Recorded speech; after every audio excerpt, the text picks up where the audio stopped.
నీకు వచ్చాం. చిన్న ప్రార్థన చేసుకొని వాక్యంలోనికి వెళ్దాం.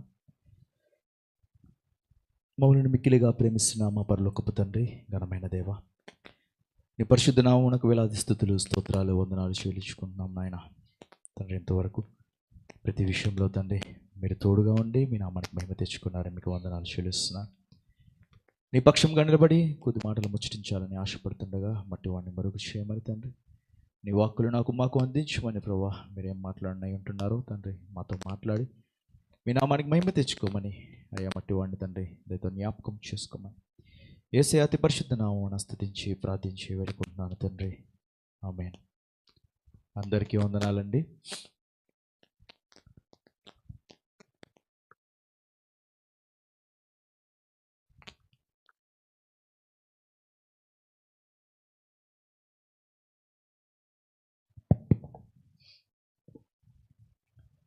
గడిచిన కొన్ని వారముల నుండి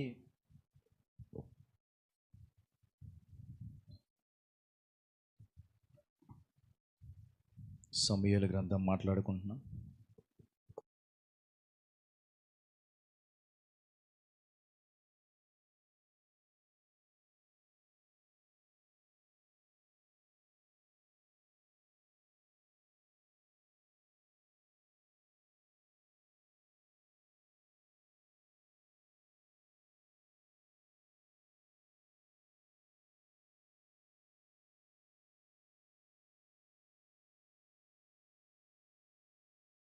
వీళ్ళు ఏ రీతిగా ఓడిపోయారు, మందసం ఉన్నా కానీ ఏ రీతిగా గెలవలేకపోయారు, మందసము ఎలా పట్టబడిందో, ఫిలిస్తీన్లు ఎలాగా తీసుకువెళ్ళారో, దాగోను దేవత దగ్గర తీసుకుపెట్టినది, దేవుని మహిమ ఎరిగి కూడా ఇశ్రాయేలు దేవుడు గొప్ప దేవుడు అని తెలిసి కూడా దేవుని వైపు తిరగకుండా అలాగే వారి దేవతలను, లోక సంబంధమైన ఆచారములను ఆచరిస్తూ ఏ రీతిగా పతనమునకు గురయ్యారో, మరలా తిరిగి మాకు ఈ మందసము వద్దు, ఇక్కడ మందసము వల్లనే ఈ తెగులులు అని చెప్పి, ఈ గడ్డల రోగములు అని చెప్పి తిరిగి ఏ రీతిగా ఇశ్రాయేలీలకి తిరిగి మందసమును పంపించేశారో అన్నీ మాట్లాడుకున్నాం. అలాగే ఇశ్రాయేలీలు సమూయేలు దగ్గరికి వచ్చి, మా వల్ల కాదు కానీ మమ్మల్ని ఏలడానికి ఒక రాజు కావాలి, మా యుద్ధములు ఆయనే చేస్తాడు, మా తీర్పులు ఆయనే తీరుస్తాడు అని చెప్పినప్పుడు యెహోవా దేవుడు దుఃఖపడి సమూయేలుతో, వారు నిన్ను విసర్జించలేదు కానీ నన్నే విసర్జించారు, నేను వారిని ఏలకుండా నా చిత్త ప్రకారం వారిని నడవడం వారికి ఇష్టం లేక మనుషుల వైపు తిరిగారు, ఒక రాజుని కావాలి అని చెప్పి అడిగారు అని చెప్పి చెప్పడం జరుగుతుంది. కానీ ఇశ్రాయేలీలు దేవుడు ప్రజలు కాబట్టి అనేకసార్లు వాళ్ళు తిరుగుబాటు చేసిన, ఐగుప్తులో మాకు సమాధులు లేవా, ఈ అరణ్యంలో ఇక్కడ చచ్చిపోవడానికి మమ్మల్ని తీసుకుని వచ్చావా అని చెప్పి మోషేతో వాళ్ళు వాదించిన, దేవుడు మమ్మల్ని చంపడానికి తీసుకుని వచ్చాడా, మాకు తిండి లేకుండా నీళ్ళు లేకుండా చేస్తున్నాడా అని చెప్పి దేవుడి మీద నెపము వేసిన ఎన్నడూ కూడా ఆయన విడిచిపెట్టలేదు. కానీ వాగ్దానం చేసిన వాడు నమ్మదగిన వాడు కాబట్టి వాగ్దాన భూమి అయిన కానానులోనికి వారిని ఏ రీతిగా ప్రవేశపెట్టాడు. ఆ దేవుడు నమ్మదగిన వాడు, ప్రేమించేవాడు కాబట్టి వాళ్ళు మాకు రాజు కావాలని అన్నప్పుడు, వీళ్ళతో నాకు సంబంధం లేదు, వీళ్ళు నాకు అవసరం లేదు అని విడిచిపెట్టకుండా సమూయేలుకి ఎవరిని రాజుగా అభిషేకించాలో, ఎవరైతే ఇశ్రాయేలీల్ని బాగా చూసుకుంటాడో దేవుడే ఏర్పాటు చేస్తాడు, అతనే సౌలు. దేవుని చిత్తమైతే ఈ రోజుతో నేను ఈ చాప్టర్ ఆపేస్తాను. సౌలు ఈ రీతిగా రాజు అయ్యాడు, మొదటి రాజు ఇశ్రాయేలీలకి. అప్పుడు దాకా రాజులు లేరండి, నేను చాలాసార్లు చెప్పాను. అప్పుడు దాకా రాజులు లేరు, అప్పుడు దాకా న్యాయాధిపతులే ఉండేవాళ్ళు. ఎవరైతే ప్రవక్తలో వాళ్ళే న్యాయం తీర్చేవారు.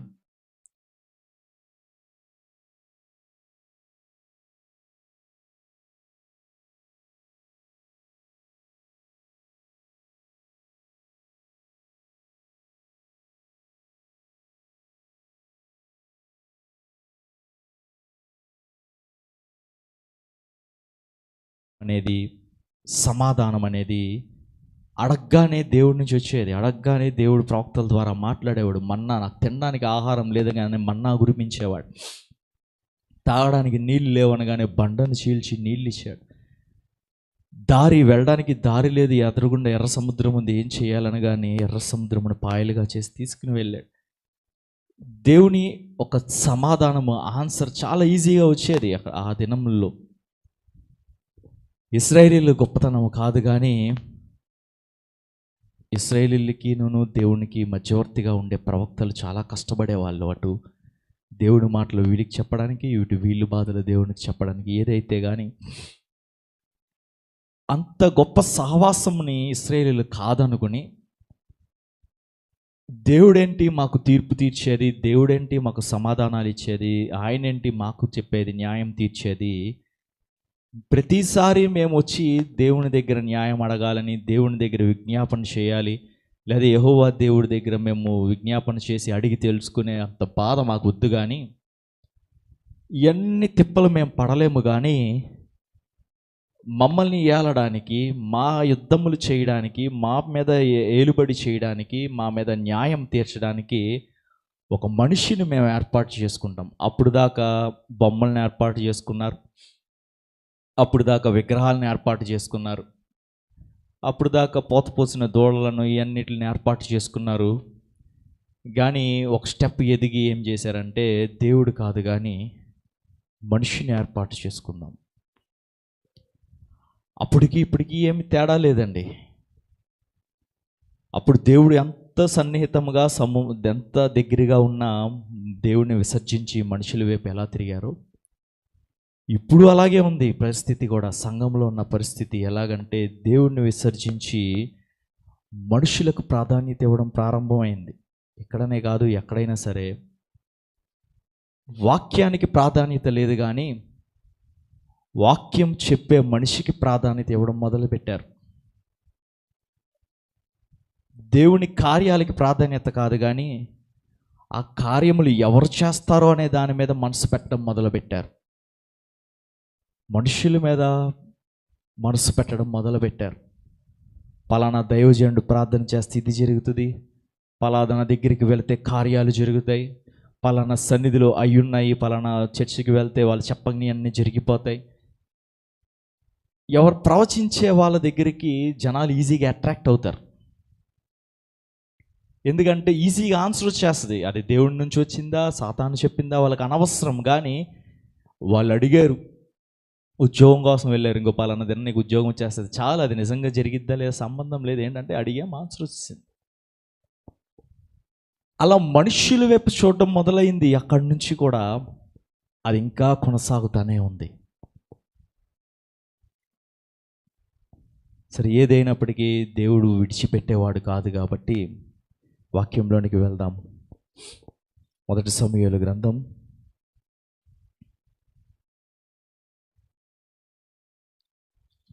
9వ అధ్యాయం కొన్ని వచనాలు చదువుకుందాం. అఫియకు పుట్టిన బేకోరకు కుమారుడైన సెరోరుకు జననమైన అబియేలు కుమారుడగు మీషు అను బెన్యామీనుడు ఒకడుండెను. మీషు భాగ్యవంతుడగు ఒక బెన్యామీయుడు. అతనికి సౌలు అని ఒక కుమారుడు ఉండెను. చాలండి, ఇక్కడ నుంచి కీషు గురించి చెప్తాం. కీషు అంట బెన్యామీనుడు అంట. బెన్యామీను అంటే 12 గోత్రములలో ఒక గోత్రమైన బెన్యామీన్, యాకోబు కుమారులలో చిన్నవాడైన బెన్యామీను. ఇలాగే వాక్యం చదువుకుండా వెళ్తే ఏం చెప్తారంటే, ఉన్న గోత్రములన్నిటిలో కల్లా చిన్న గోత్రం, అంటే తక్కువ బలము కలిగిన గోత్రము ఏదైతే ఉందో అది బెన్యామీను గోత్రం అని అంటారు. ఈ బెన్యామీను గోత్రంలో బెన్యామీనుడైన కీషు అంట ఎవరంట, భాగ్యవంతుడు అంట. ఆ దినములలో ఎవరిని భాగ్యవంతుడు అనేవాళ్ళంటే, ఎవరి దగ్గర అయితే మందలు ఎక్కువగా ఉండేవో, ఎవరి దగ్గర అయితే సేవకులు ఎక్కువగా ఉండేవాళ్ళు, స్థలములు ఈజీగా ఉండేవి. స్థలాలు అది ఎక్కడ కావాలంటే అక్కడ గుడారాలు వేసుకునేవాళ్ళు. ల్యాండ్ ప్రాబ్లం కాదు ఆ దినముల్లో. ఇప్పుడు భాగ్యవంతులు ఎవరంటే ఎవరికి ఎక్కువ ల్యాండ్, ఎక్కువ ప్రాపర్టీ, ఎక్కువ ఎకరాలు ఉంటే వాళ్ళు భాగ్యవంతులు. వాడికి ఇన్ని ఎకరాలు ఉన్నాయి, వాళ్ళకి ఇన్ని ఎకరాలు ఉన్నాయి, అక్కడ స్థానం ఉంది, ఇక్కడ స్థానం, ఇక్కడ స్థలం ఉంది, అక్కడ స్థలం ఉంది అని చెప్పుకొని ఇక్కడ మనం అనుకుంటాం. మనుషుల్ని అలా లెక్క వేస్తాం, లేదా ఉన్న బ్యాంక్ బ్యాలెన్స్ని బట్టి లెక్క వేస్తాం. కానీ ఆ దినములలో బ్యాంక్ బ్యాలెన్స్లు కాదు, కానీ ఉన్న స్థలములు బట్టి, చోటు బట్టి, ల్యాండ్లు బట్టి కాదు, కానీ వాళ్ళకు ఉన్న మందలను బట్టి, వాళ్ళకున్న సేవకులను బట్టి భాగ్యవంతులని. యోబు గురించి కూడా చెప్పబడింది. యోబు కూడా భాగ్యవంతుడని చెప్పబడింది. యోబుకున్న ఆస్తి గురించి చెప్పినప్పుడు రెఫరెన్స్ తెలుసా అండి ఎవరు? కానీ యోబుకున్న ఆస్తి గురించి చెప్పినప్పుడు దేశమందు యోబు అని ఒక మనుష్యుడుండెను, అతను యథార్థవర్తనుడును న్యాయవంతుడునై దేవుని యందు భయభక్తులు కలిగి విసర్జించినవాడు. అతడు 7 కుమారులను 3 కుమార్తెలను కలిగి 7,000 గొర్రెలను 3,000 ఒంటెలను 500 జతల ఎడ్లను 500 ఆడగాడిదలను ఉండి కలిగి బహుమంది పనివారును అతనికి ఆస్తిగా ఉండెను గనక తూర్పు దిక్కు జనులందరిలో అతడే గొప్పవాడుగా ఉండెను. గొప్పతనమును గురించి, భాగ్యవంతుడైన దాని గురించి, భాగ్యవంతుడి గురించి ఎలా చెప్పబడుతుంది అంటే, అంత ఆస్తి ఉంది, అంత ధనం ఉంది అని చెప్పబడలేదు. కానీ 7 కుమారులు ఉన్నారంట, కుమార్తెలు ఉన్నారంట, 7,000 గొర్రెలు ఉన్నాయంట, 3,000 ఒంటెలు ఉన్నాయంట, 500 జతల ఎడ్లున్నాయంట, అంటే 1000 ఎద్దులున్నాయంట, 500 ఆడుగాడిదలు ఉన్నాయంట. ఇక్కడ మగగాడిదల గురించి చెప్పబడలేదు, కానీ ఆడగాడిదలు ఉన్నాయంట. అంటే అభివృద్ధి చెందుతూనే ఉంటాయి, పిల్లలు పెట్టిస్తూనే ఉంటారు. చెప్పాక మొన్న బిఫోర్ లాస్ట్ వీక్ గాడిదలు చాలా విలువైనవి అని మనం ఇప్పుడు తీసి పడేస్తాం. కానీ వాటిని ఆస్తిగా ఎంచేవాళ్ళు, విలువైన వాటిగా ఎంచేవాళ్ళు. ఆస్తి ఇవి ఉండేయంట.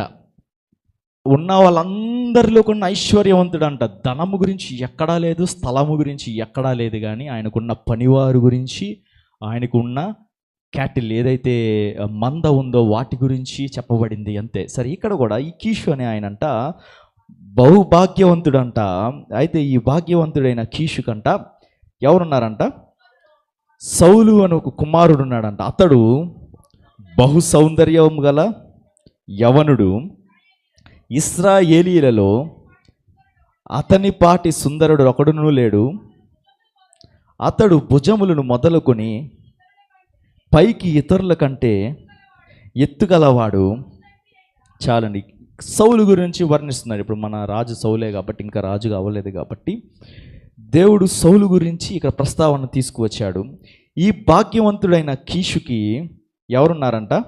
సౌలు అనే కుమారుడు ఉన్నాడంట. యవనస్తుడు, కుమారుడు అంటే చిన్నపిల్లవాడు కాడుగా, యవనస్తుడంట. ఈ యవనస్తుడంట బహు సౌందర్యవంతుడంట. సౌందర్యమే కాదు కానీ మంచి అజానబాహుడు, మంచి ఎత్తు, హైట్ కలిగిన వాడంట.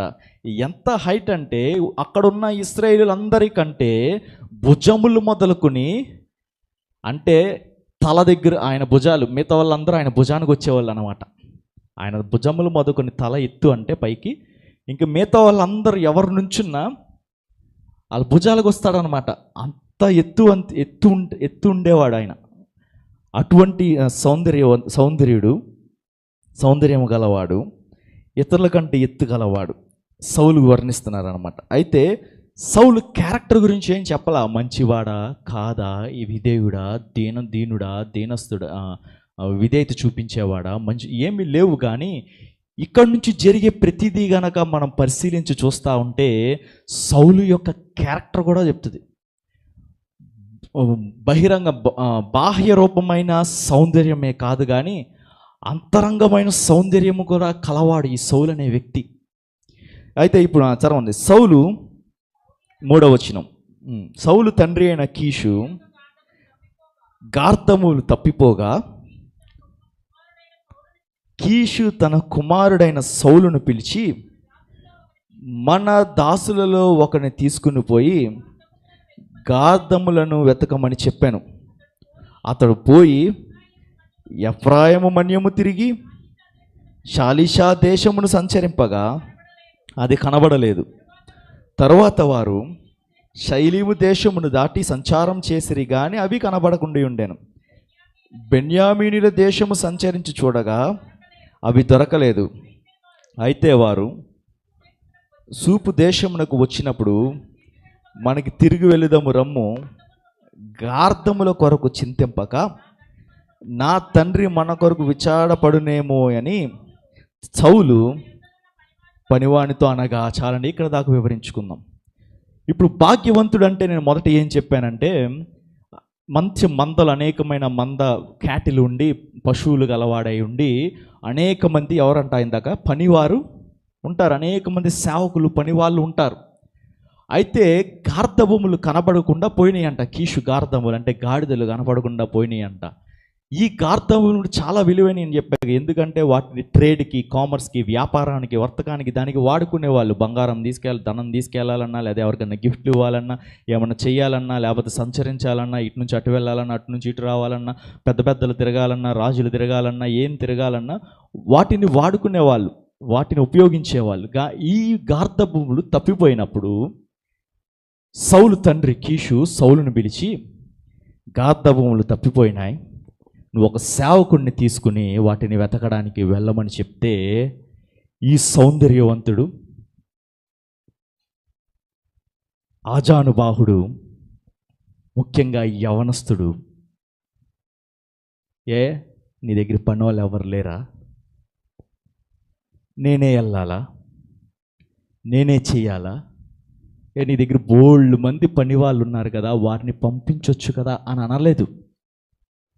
ఇప్పుడున్న యవనస్తులు, ఇప్పుడున్న బిడ్డలు ఎలా ఉంటారు అంటే, ఒకరిని కొట్టుకెళ్ళమంటే, ఒకళ్ళని ఏమన్నా తెమ్మని చెప్తే, ఇంకోటి ఉన్నాడుగా, ఇంకోటి ఉందిగా, ఉందిగా, ఆమెకు చెప్పచ్చుగా, ఏముందిగా, ఏమొక చెప్పొచ్చుగా అని ఎదురు ప్రశ్నలు, ఎదురు సమాధానాలు చెప్పేవారుగా ఉన్నారు. కానీ ఈ కాలపు యవనస్తులు ఏం లేకపోయినా, చదువు లేకపోయినా, అందం లేకపోయినా భూమి మీద ఆగరు. కానీ సౌలు అందగాడు, సౌందర్యవంతుడు, ఆజానుబాహుడు,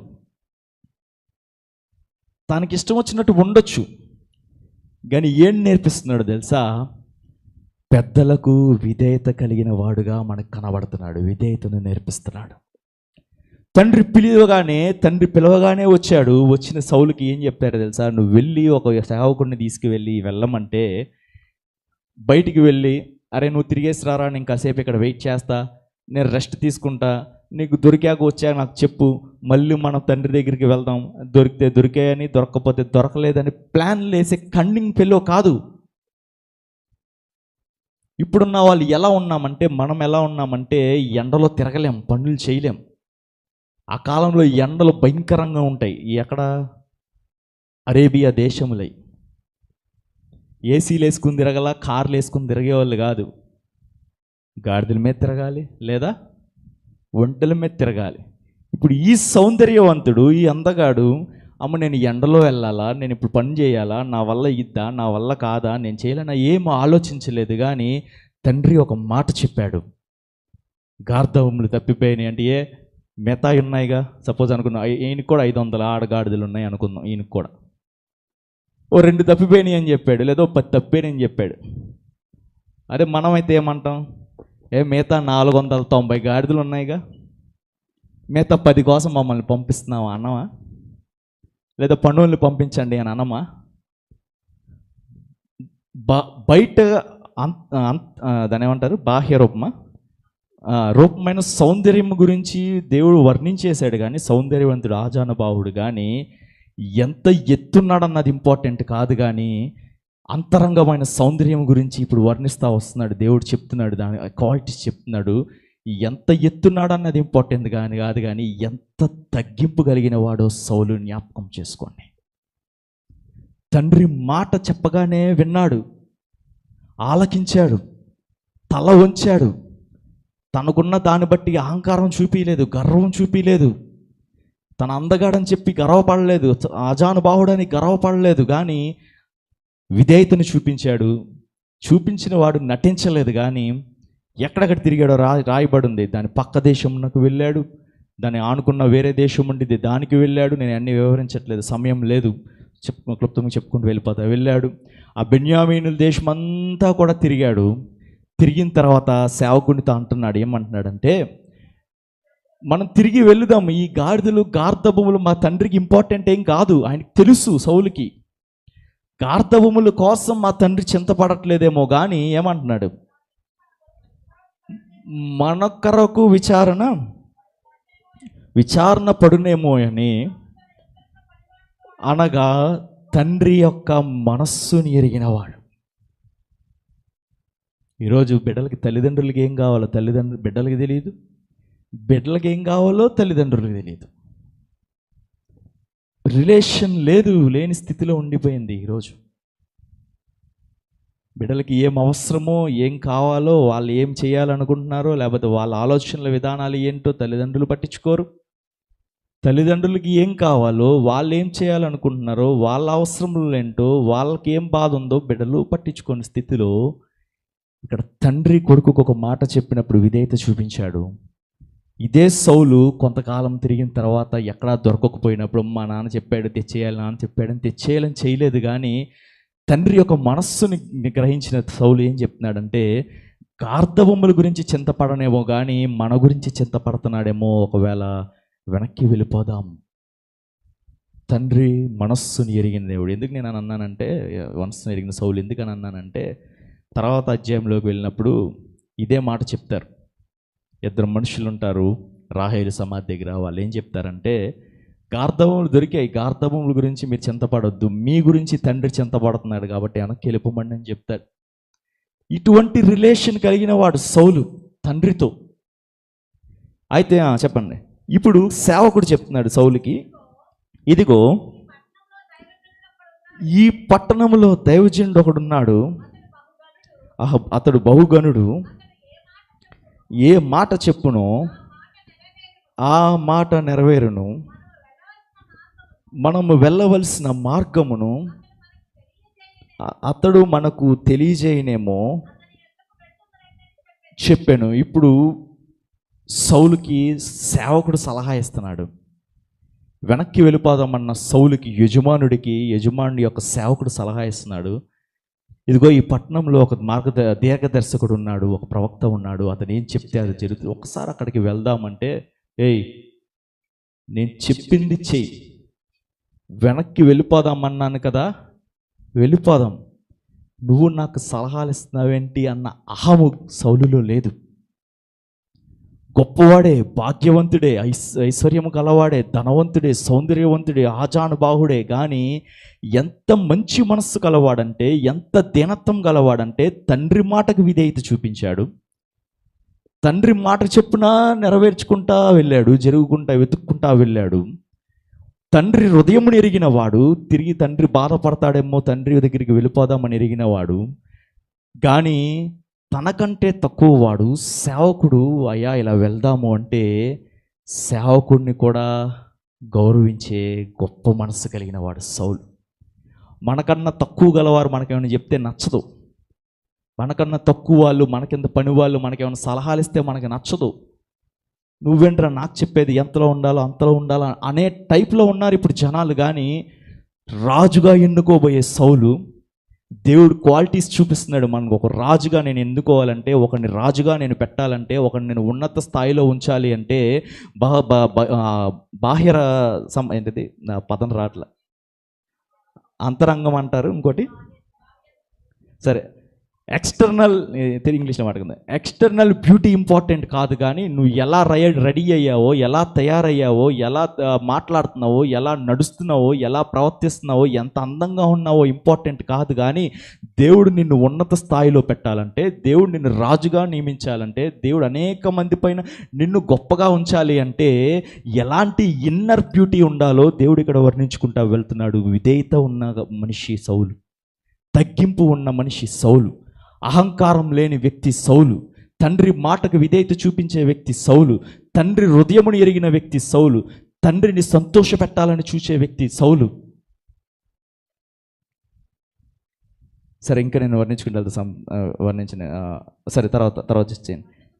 అందుకు సౌలు, మనము వెళ్ళిన ఎడల ఆ మనిషికి ఏమి తీసుకుని పోదము, మన సామాగ్రిలో నుండి సరిపోయినవి ఆ దైవజనుడికి బహుమానము తీసుకొని పోవుటకు మనకి ఏమీ లేదని తన పనివారితో చెప్పి అడుగగా, వాడు సౌలుతో, చిత్తగించుము, వెండి కలదు. చదవండి. తెలియచెప్పినందుకై దానిని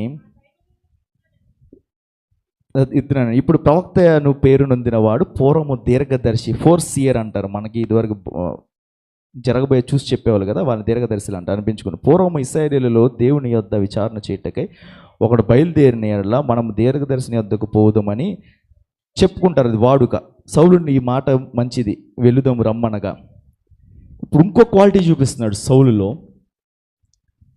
ఒకవేళ నువ్వు దైవజనుడి దగ్గరికి వెళ్తున్నాం కదా మనం, ఒకవేళ మరి ఆ దైవజనుడిని ఎలా గౌరవించాలి, ఏ రీతిగా ఆయన్ని గణపరచాలి? ఇక్కడ ఆయనకున్న దాన్ని ఏమంటారు, అవసరం గొప్పదిగా ఎంచుకోవట్లేదు. కానీ నేను వెళ్దాం, పర్వాలేదు, నువ్వు చెప్పావు వెళ్దాం అంటున్నాం, బాగానే ఉంది. కానీ మరి ఆ దైవజనుడికి ఏం బహుమానం తీసుకువెళ్ళాలి? మన దగ్గర ఏదీ లేదు, ఉట్టి చేతులతో వెళ్ళకూడదు. భాగ్యవంతుడు ఎక్కడ? భాగ్యవంతుడు ఉండే క్వాలిటీస్ కాదు ఇవి. భాగ్యవంతుడు ఏంటంటే పడేద్దాం, ₹1 పడేద్దాం, జరిగిపోద్దా, 10,000 ఇస్తే జరిగిపోద్దా, ₹1,00,000 ఇస్తే జరిగిపోద్ది, డబ్బుకి ఏదైనా అయిపోద్ది అనుకునే క్వాలిటీలో ఉంటారు భాగ్యవంతులు. కానీ ఇక్కడ ఆ క్వాలిటీస్ లేవు. ఇక్కడ భాగ్యవంతుడైన కీషు ఉన్న వాళ్ళందరిలో, అక్కడ ఉన్న వాళ్ళందరిలో గొప్పవాడు అనుకుందాం, ఆయన కీషు. ఆ కుమారుడికున్న క్వాలిటీస్ ఏమన్నాడంటే, దైవజనుడి దగ్గరికి వెళ్తున్నాం, ఉట్టి చేతులతో వెళ్ళకూడదు, దైవజనుడికి బహుమానం ఇవ్వాలి, మన దగ్గర ఏమీ లేదు, ఎలా వెళ్తాం? ఆలోచన కలిగిన వాడు, ఎదుటివాడి గురించి ఆలోచించేవాడు, స్వలాభం గురించి ఆలోచించుకునేవాడు కాదు. ఏదో ఒకటి చేసేద్దాంలే, ముందు వెళ్దాం పదా అని అనుకోలా.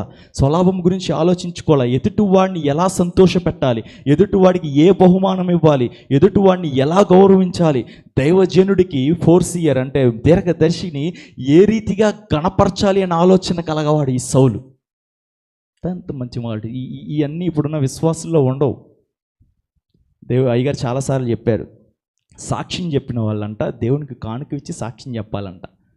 గంటలు సాక్ష్యం చెప్పేస్తాం, కానీ కానుక ఇవ్వం దేవుడికి. ఇవ్వమని నేను చెప్పట్లేదండి, చెప్తున్నా. వస్తాం, ప్రార్థన చేయించుకుంటాం, వెళ్ళిపోతాం. అయ్యగారిని ఎలా గౌరవించాలో తెలియదు. ఇప్పుడు నేను ఏదో బహుమానాలు తీసుకురండి, ఏదో ఒక స్వీట్లు లేవండి అని చెప్పొద్దు. అక్కడ అయ్యగారికి షుగర్ మీరు తేగపోయినా పర్వాలేదు. ఇక్కడున్న సౌలు క్యారెక్టర్ చెప్తున్నాను అంతే. సరే, మొత్తానికి వెండుందన్నాడు. వెండుందనగానే సరే, ఈ మాట బాగుంది, వెళ్దామని బయలుదేరారు. వారు దైవజనుడకు ఊరికి ఎక్కిపోగా నీళ్లు చేదుకునేటకు, సరే ఇవన్నీ నేను ఇంకన్నీ చదివించను, డైరెక్ట్గా వచ్చేస్తాను. ఎక్కడుంటే 17వ వచనం. సౌలు సమూయేలుకు కనబడగానే యెహోవా, ఇతడే నేను నీతో చెప్పిన మనిషి, ఇదిగో ఇతడే నా జనులను ఏలునని అతనితో సెలవిచ్చాను. సౌలు గవనియందు సమూయేలుని కలుసుకుని, దీర్ఘదర్శి ఇల్లు ఏది, దయతో నాతో చెప్పమని అడగగా, సమూయేలు సౌలుతో, నేనే దీర్ఘదర్శిని, ఉన్నతమైన స్థలం నాకు ముందు వెళ్ళుడి, మీరు నాతో కూడా భోజనం చేయవలెను, రేపు నీ మనసులోనున్నదంతయు నీకు తెలియజేసి నిన్ను వెళ్ళనిచ్చేదనను. 3 దినముల క్రిందట తప్పిపోయిన నీ గార్ధబులను గూర్చి విచారపడకము, అవి దొరికినవి. ఇశ్రాయేలీయుల అభిష్టము ఎవరి యందు ఉన్నది? నీ యందును నీ తండ్రి వారందును కదా. అందుకు సౌలు, నేను బెన్యామీనుని కానా, చిన్నవాడను కానా, నా గోత్రము ఇశ్రాయేలీయుల గోత్రములలో స్వల్పమైనది కాదా? నా ఇంటి వారు బెన్యామీను గోత్రపు ఇంటి వారులలో అల్పుడు కారా, నాతో ఇలాగూ ఎందుకు పలుకుచున్నావు అని. అయితే సమూయేలు సౌలును అతనిని అతని పనివానిని భోజనశాలలోనికి తోడుకొని పోయి 30 మందిలో ప్రధాన స్థలమందు కూర్చుండబెట్టి రచనాకర్తతో చెప్పి భాగము తీసుకొని రమ్మని ప్రవక్త జబ్బను వచ్చి ఉంచగా ఇట్లా నేను చూడుము, కాలమునకై దాచి ఉంచబడిన దానిని నీకు పెట్టి ఉన్నాడు, జనులను పిలిచితినని చెప్పినప్పుడు.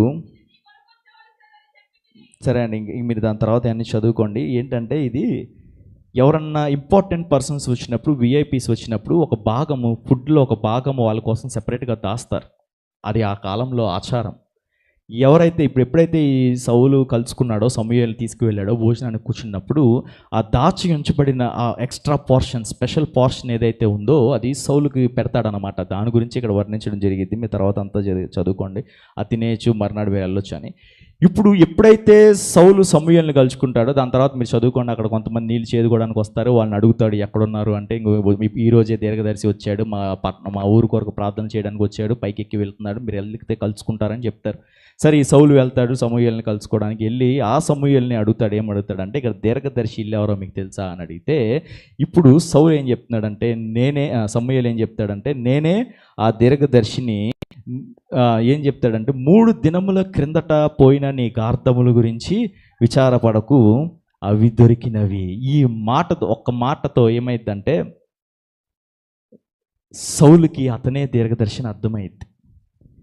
సౌలు ఏమి చెప్పలా సమూయేలుతో, ఎందుకు వచ్చాడో చెప్పలా, దేనికోసం వెతుకుతున్నాడో చెప్పలా, దేనికోసం 3 దినములు కష్టపడ్డాడో చెప్పలేదు. కానీ సౌలు మనసులో ఉన్న మాట ఎప్పుడైతే సమూయేలు పలుకుతాడో, సమూయేలే దీర్ఘదర్శిని అర్థం చేసుకుంటాడు, సమూయేలుతో పాటు వెళ్ళిపోతాడు. అప్పుడు సమూయేలు ఏం చెప్తాడంటే, నీ ఇశ్రాయేలీయుల అభిష్టము నీ మీదను నీ ఇంటి వారి మీద ఉన్నప్పుడు, అక్కడ మళ్ళీ సౌలు ఏం చెప్తాడంటే, నేను బెన్యామీను, నేను చిన్నవాడును, నా గోత్రము ఇశ్రాయేలీయుల గోత్రం అన్నిటిలోకెల్లా స్వల్పమైనది, నువ్వేంటి ఇలా మాట్లాడుతున్నాయని చెప్తాడు. ఇది స్టోరీ. 3 దినముల క్రిందట తప్పిపోయిన గార్ధముల కొరకు ఎతుకుతున్నాడు సౌలు. కానీ దేవుని యొక్క ఆలోచన సౌలు పట్ల వేరేది.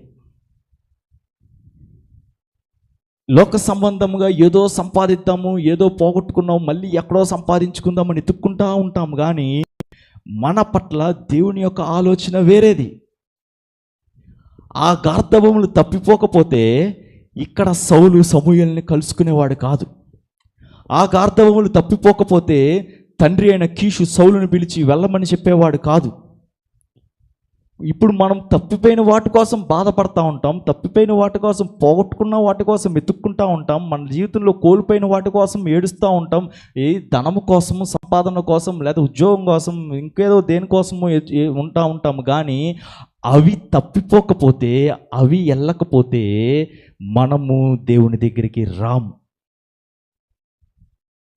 దేవుని యొక్క ప్రణాళిక, దేవుని యొక్క ప్లాన్స్ మనకు అర్థం కావు. 3 దినములు తప్పిపోయినాయి అంట క్రిందట. సౌలు ఒక్క మాట చెప్తున్నాడు, సమూయేలు ఒకే మాట చెప్పాడు, అవి దొరికాయని. దొరకడానికి కారణం ఏంటో తెలుసా?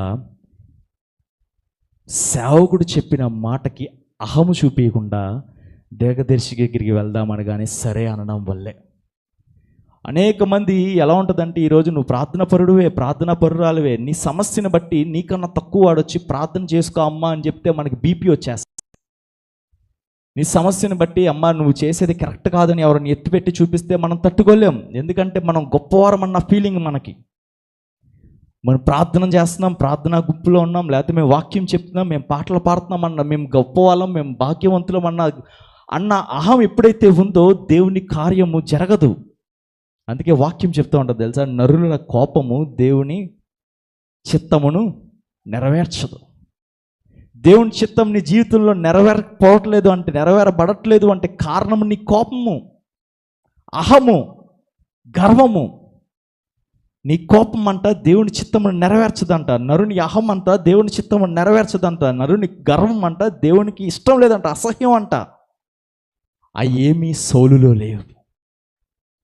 తండ్రికి విధేయత చూపించాడు. సేవకుడు మాటకు కూడా విలువనిచ్చాడంటే ఎంత మంచి స్వభావం గలవాడో సౌలు. ఎప్పుడైతే విలువనిచ్చాడో, ఎప్పుడైతే సమూయేలుని కలుసుకున్నాడో, 3 దినముల క్రిందట పోయిన గార్ధవములు దొరికిన ఆ క్షణమంది. హల్లెలూయా. అక్కడ ఏంటో తెలుసా చేసింది? దైవజనుడిని కలుసుకోవడం. నువ్వు లోక సంబంధంగా ఎంత ప్రయత్నాలు చేయి, పోగొట్టుకున్నాయి దొరకవు. నువ్వు పోగొట్టుకున్న ఆశీర్వాదం దొరకదు. నువ్వు ఏదైనా కోసం ఎదురు చేస్తున్నావు, రాదు. అది రావాలి అంటే దైవజనుడి దగ్గరికి రావాల్సిందే, సన్నిధికి దేవుడి దగ్గరికి రావాల్సిందే. అదే దేవుని చిత్తం. నువ్వు బయట తిరిగి బయట ఉండి ఆదివారం ఒకసారి కనబడి మళ్ళీ వెళ్ళిపోదామంటే అవ్వదు. ఆశీర్వాదం దొరకదు. పోగొట్టుకున్న గాతములు దొరికేవి కాదు. 3 దినములు కష్టపడ్డాడు, 3 దినములు తిరిగాడు, 3 దినములు ఉన్న ఆహారం అంతా అయిపోయింది. 3 దినములు ఉన్న ఆహారం అయిపోయింది. సమూయేలు దగ్గరికి వెళ్దామంటే సమూయేలుకి ఇవ్వడానికి మా దగ్గర ఏమీ లేదు అంటే, మరలా 3 దినములు వెనకకి ప్రయాణం అవ్వడానికి కూడా వాళ్ళ దగ్గర ఆహారం లేదు. ఆహారం లేకపోయినా పర్వాలేదు, వెనక్కి వెళ్ళిపోదామన్న స్థితిలోనే ఉన్నాము. కానీ దేవుడిలో ఎదగకపోయినా పర్వాలేదు, లోకంలోకి వెళ్ళిపోదామన్న స్థితిలోనే ఉన్నాము. కానీ దేవుడితో సహవాసం లేకపోయినా పర్వాలేదు, ఏం ఉంటాంలే సన్నిధిలో, ఏం ప్రార్థన చేసుకుంటాంలే, దేవుని దగ్గరికి ఏం వెళ్తాంలే, వెనక్కి వెళ్ళిపోదాంలే, మన పాత స్థితికి అనుకునే స్థితిలోనే ఉన్నాము. కానీ ఏమో ఒకవేళ దేవుని దగ్గరికి వెళితే ఏ కార్యం జరిగిద్దో మనకి తెలియదు. దేవునితో గడిపితే ఏది కార్యం జరిగిద్దో తెలియదు. ఎప్పుడైతే సమూయేలుని కలుసుకున్నాడో, సమూయేలు తీసుకువెళ్ళి ఏం చేశాడో తెలుసా? అందరికి పెట్టే భోజనమే కాదంట, ఒక స్పెషల్ పోర్షన్ దాచాడంట. అతిథుల కోసం ఒకటి పెట్టాడంట. ఏం చెప్తున్నాడు? నీ కొరకు దాచబడి ఉంచినది ఏముంది అక్కడ? చదవండి అక్కడ.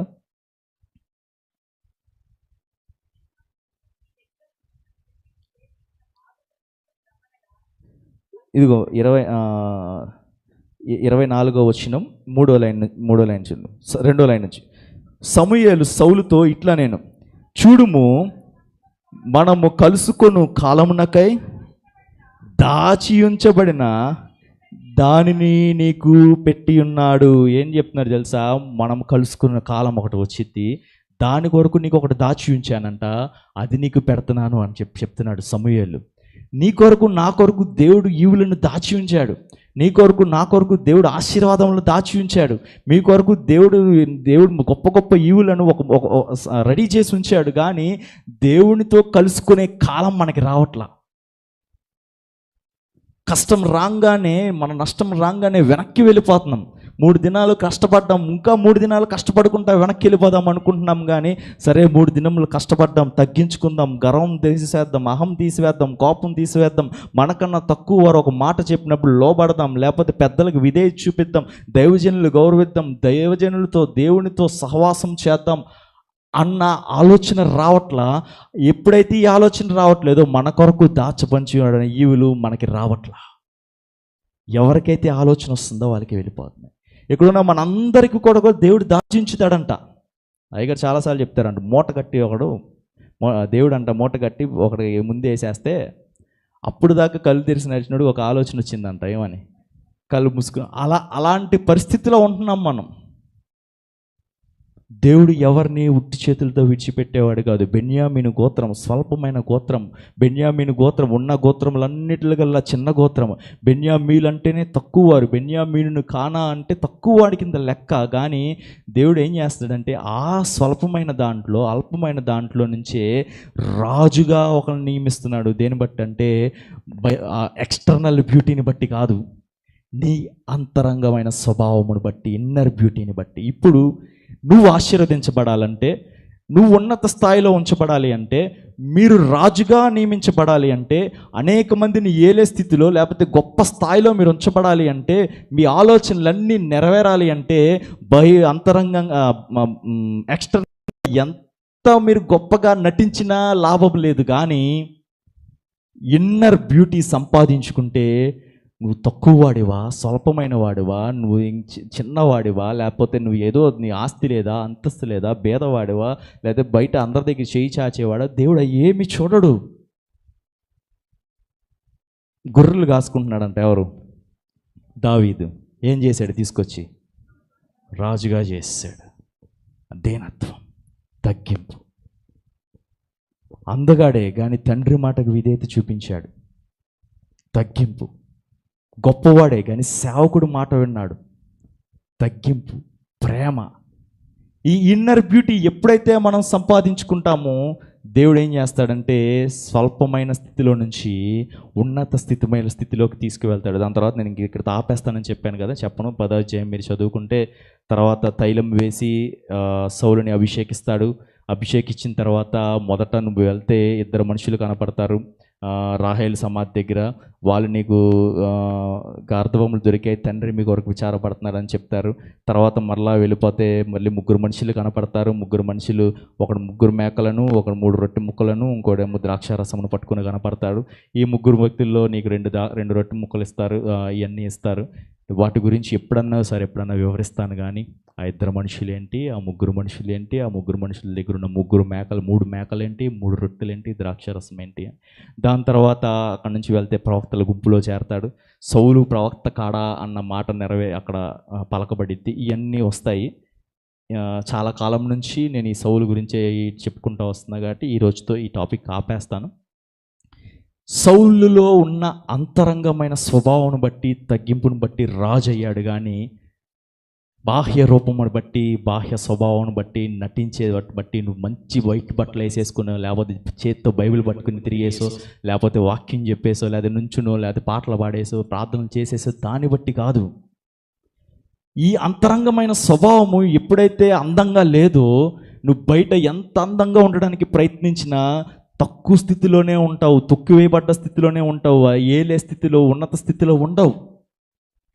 బయట ఎలాగైనా ఉండనండి, నువ్వు బయట బాగోలేకపోయినాయండి, భయంకరంగా ఉండనండి, బట్టలు బాగోలేకపోయింది, ఎలాగైనా ఉండనండి, కానీ నీ అంతరంగమైన అందము బాగుంటే, అంతరంగమైన స్వభావం బాగుంటే, మనసులో తగ్గింపు ఉంటే, దీనత్వం ఉంటే, లోబడే గుణం ఉంటే, ఎవరినైనా ప్రేమించే గుణం ఉంటే, దైవజనులు ప్రేమించే గుణం ఉంటే, ఇతరులను గౌరవించే గుణము, వాళ్ళని కనపరిచే గుణం మనలో ఉంటే, దేవుడు మనల్ని ఉన్న స్థితిలో ఉంచేయడు. ఎక్కడున్నాడో రాళ్ళు ఏరుకుంటా, లేకపోతే గొర్రెలు కాల్చుకుంటూ ఉన్న స్థితిలో ఉంచేయడు. దేవుడు తీసుకుని వచ్చి రాజుగా నియమిస్తాడు. హల్లెలూయా. ఇప్పుడు ఈ సౌలులో ఉన్న అంతరంగమైన ఇన్నర్ బ్యూటీని బట్టి, సౌలులో ఉన్న ఇశ్రాయేలీయులు దేవుడిని బాధ పెట్టారు, మాకు రాజు కావాలని. కానీ దేవుడు బాధను కూడా పక్కన పెట్టి వాళ్ళని ప్రేమించాడు. కాబట్టి ఒక మంచి వ్యక్తిని, ఒక మంచి స్వభావం గలవాడిని తీసుకుని వచ్చి ఇశ్రాయేలీయులకి రాజుగా అభిషేకించాడు. ఈరోజు మనల్ని కూడా రాజుగా అభిషేకించాలంటే, మనందరం రాజులైన యాజక సమూహమే, రాజులమే. కానీ ఆ స్థితిలో ఉండలేకపోతున్నాం. అంటే కారణం ఏంటి అంటే, బయట అలంకరించుకోవడానికి గంటల టైం తీసుకుంటాం. పండగ రాగానే మంచి బట్టలు కొనుక్కోవాలి, 4-5 షాపులు తిరుగుతారు, లేకపోతే ఇంకేదో అంటారు, బ్యూటీ పార్లర్లకు పోతాం, లేకపోతే ఎక్కడికో వెళ్తారు, ఎన్ని వెళ్తారు, ఫేషియల్ చేయిస్తారు, లేకపోతే మంచి టైలర్లు ఎవరు బాగుడతారు కుట్టిస్తారు. ఇవన్నీ సరి చేసుకుంటాం, అంతరంగంగా సరి చేసుకోలేకపోతున్నాం. అందుకనే ఎంత కాలమైనా దేవుడు మన కొరకు దాచి ఉంచిన special portion, special gift, special ఆశీర్వాదం, స్పెషల్ ఏదైతే అతిథులకి ఇస్తారో, విలువైన వాళ్ళకి ఇస్తారో, అది స్పెషల్ అనేది మనం పొందుకోలేకపోతున్నాం. అందరితో పాటు మనకు ఒక రొట్టె మొక్కించి సర్లే సర్దుకో అంటున్నాడు. కానీ దేవుడు దానికి ఇష్టపడట్లా. దేవుడు అందుకు ఎన్నుకోలే మనల్ని, దేవుడు అందుకు పిలుచుకోలే మనల్ని, దేవుడు అందుకని దీనమైన స్థితిలో నుంచి రక్షించుకోలే. దేవుడు మనతో సహవాసం చేసినప్పుడు మన కొరకు ఉంచబడిన స్పెషల్ గిఫ్ట్ మనకి ఇవ్వాలని ఆశపడుతున్నాడు. అది పొందుకోని స్థితిలో ఉంటున్నామేమో. ఈ దినం దేవుడు హెచ్చరిస్తుంది ఏంటి అంటే, నువ్వు ఇలా ఉండడం, తక్కువ స్థితిలో ఉండడం ఆయనకి ఇష్టం లేదు. నిన్ను ఉన్నతమైన స్థితిలో పెట్టాలని ఆశపడుతున్నాడు. నీ కొరకు ఉంచిన స్పెషల్ ఆశీర్వాదం ఇవ్వాలని ఆశపడుతున్నాడు. తండ్రితో సహవాసం చేయాలి, దేవునితో సహవాసం చేయండి, దేవుణ్ణి కలుసుకోవడానికి ఇష్టపడండి. అప్పుడే అవన్నీ మనకు వస్తాయి. కానీ నువ్వు నీ ప్రయాణంలో కొనసాగిపోతూ ఉంటే నీ నష్టమును బట్టి అనేక ఆలోచనలు కలిగి లోకరీతిగా ప్రయాణం అయిపోతూ ఉంటే, ఎప్పుడు కూడా దేవుడు నీ కొరకు ఇచ్చిన ఆశీర్వాదములు మీరు ఎప్పటికీ ఎన్నటికీ పొందుకోలేరు. అవి ఎవరైతే దేవునితో సహవాసం చేస్తారో, దేవుని కలుసుకోవడానికి ఇష్టపడతారో, దేవుడు వాళ్ళకే ఇచ్చేస్తాడు. అందుకే మనం ఇలా ఉండిపోతున్నాము. ఇంక నుంచి అయినా అలా కాకుండా దేవునితో కలుసుకోవాలని, దేవునితో ఉండాలని, ఆ స్పెషల్ గిఫ్ట్ ఏంటిదో మనం కూడా పొందుకోవాలని, మనము కూడా రాజుల్లాగా ఉండాలి. కానీ ఒకళ్ళ కింద ఒకళ్ళు మనల్ని ఏలే స్థితిలో, మనం వాళ్ళ కింద ఉండే స్థితిలో ఉండకుండా ఉండాలని చెప్పి దేవుడి పేరట మనం చేస్తున్నాను. దేవుడి చిన్న మాటలు దీవించునుగా.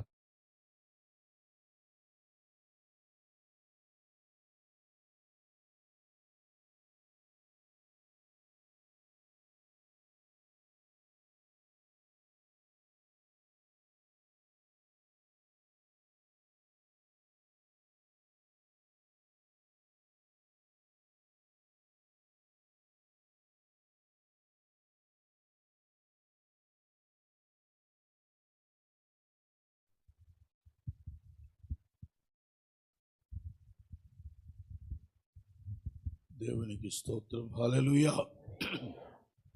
చక్కటి వాక్యాన్ని విన్నాం. వాక్యాన్ని వినువారు మాత్రమే కాక వాక్యాన్ని గ్రహించడానికి, వాక్యం యొక్క విలువను తెలుసుకొని దీవించబడడానికి మనము ప్రభువును వేడుకోవలసిన వారమై ఉన్నాం. వాక్యం విన్నప్పుడు నాకు ఒక ఆలోచన వచ్చింది. దేవుడు ఏది మన పట్ల చేసినా అది ఆశీర్వాదము కొరకే.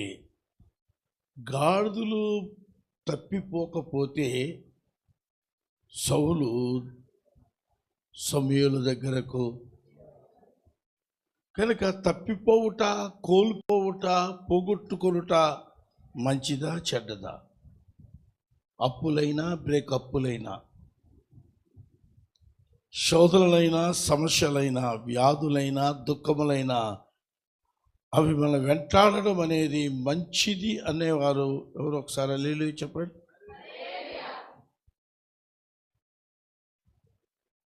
గాడిదలు పోకపోతే రాజు అయ్యేవాడు కాదు. ఆ గాడిదలు దొరికినా రాజు అయ్యేవాడు కాదు. కనుక నువ్వు దేని కొరకు వెతుకుతున్నావో ఇప్పటికీ దొరకలేదు, అడువే ధన్యుడు.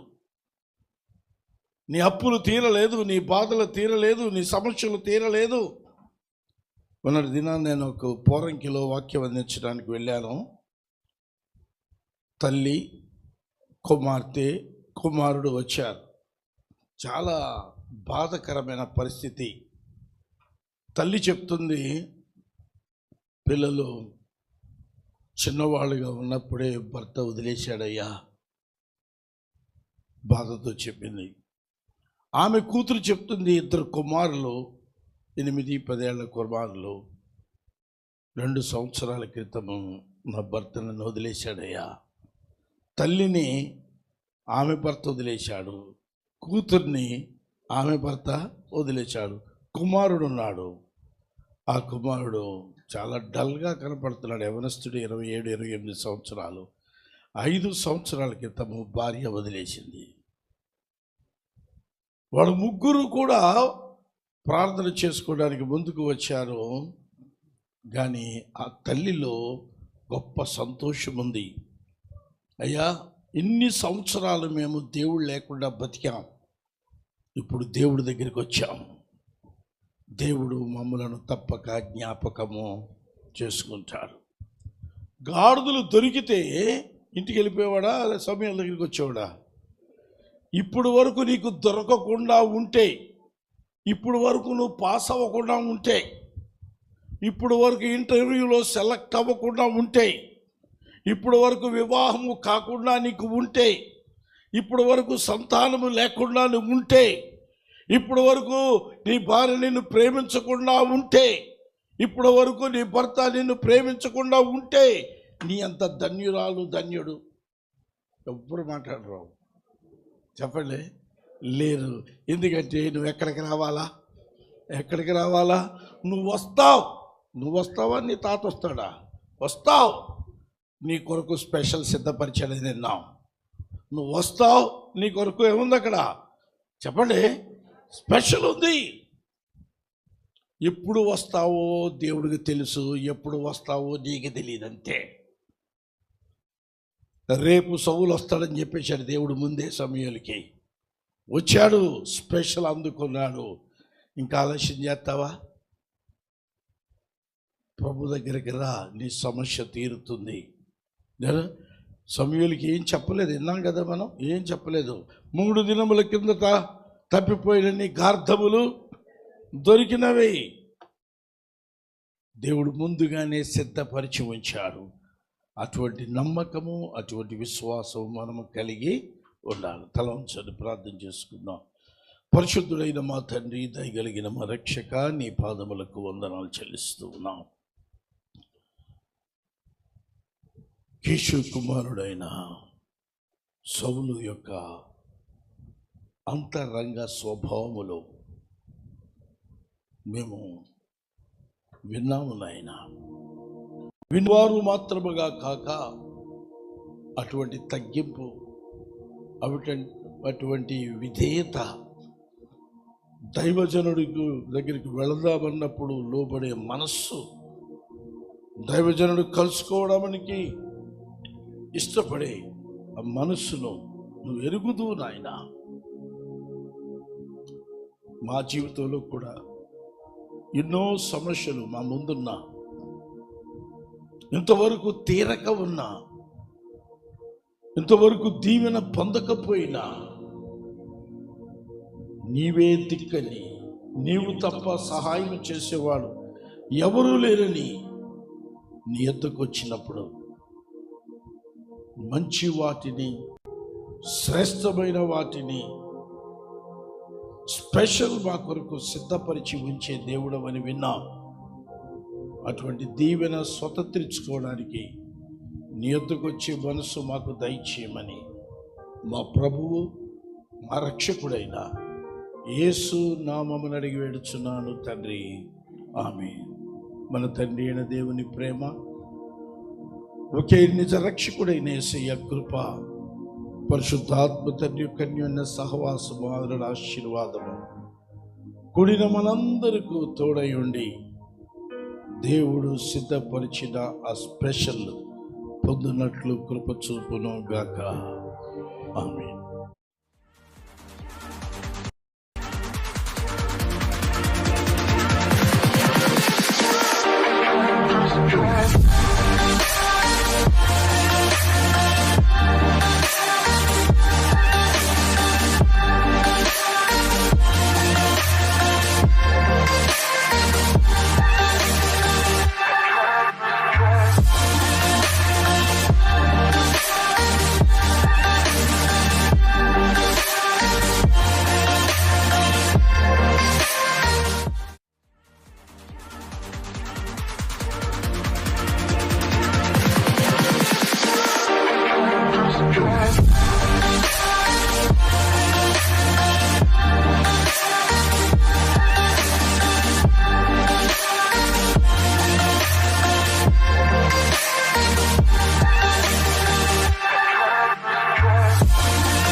Come on.